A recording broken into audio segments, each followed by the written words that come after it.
What's going on, everybody? Welcome back to the channel. I hope you're having a great day as always. Today we're going to be going over these little guys. The SCX24 DEADBOLT. Now if you guys have one of these, you know out of the box they're pretty capable, but they're not going to be doing some crazy stuff and you're definitely going to have to get upgrades. So we're going to go over what upgrades I would recommend if I were to start building an SCX24 DEADBOLT again, which it just so happens we finished this build, picked up a second one on eBay, so let's go ahead and just get into what my plans are and what I'd recommend to you. So to get started, let's go ahead, we'll take the bodies off of them and give you a closer look at the parts that are on it and go over what I would upgrade first.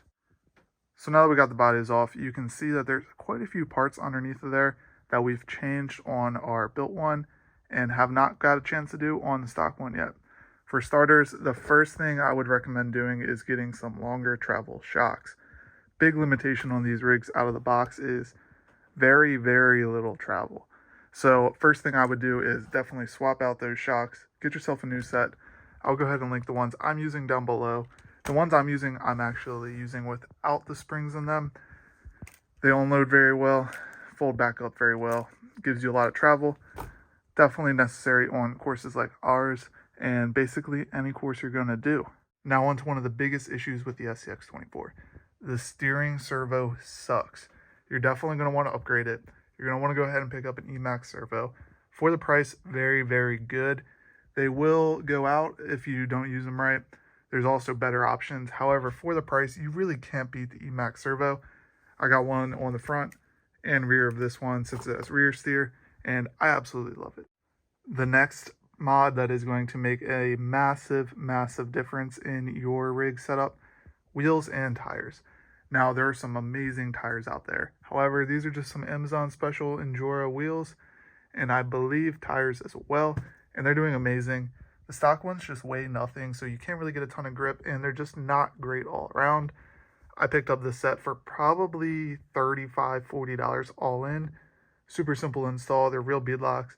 Very nice looking. They look much better than the factory ones, and they definitely make a big difference when you're on the trails.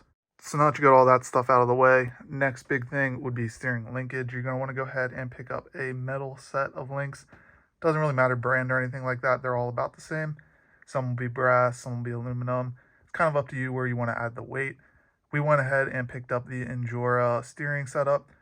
The factory plastic one just has way too much play in it, and you get a lot more steering, a lot more reliable steering and more accurate steering with the metal setup than you would with the plastic setup. It's also very cheap, so I'd go ahead and swap that out as well.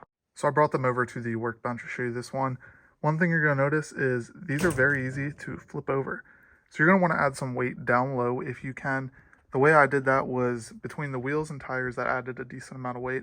Then we got these brass extensions which added a ton of weight, and now it's a lot harder to flip over than the factory setup. So you definitely want to go ahead and add some weight to this. Now there's a ton of different ways you can add weight. You can get brass diff covers. I mean, you can go all out and get metal axles if you want to. I just went ahead, got the brass extensions. We will be replacing the axles in this eventually, but for now, I'm pretty happy with how this sits, so we're going to leave it as is. Another common failure point would be the motor in these things. They just give out pretty early. And the good sign that your motor's giving out is if you know you have a charged battery, you give it a little bit of throttle and nothing's happening. Fortunately, there's some cheap options out there to replace these without breaking the bank. I went ahead and picked up an Endura motor. All these parts will be linked down below in the description for you guys if you're interested in picking some up. I went ahead and got this. It's a little bit quicker, makes a little bit more torque, and works a lot better. Factory one went to the garbage when it gave out, which wasn't too long after the factory servo for the steering went out. So I'd probably go ahead and order both of those right away. As soon as you get your rig, that way when they go out, you got them coming in from Amazon and you're good to go.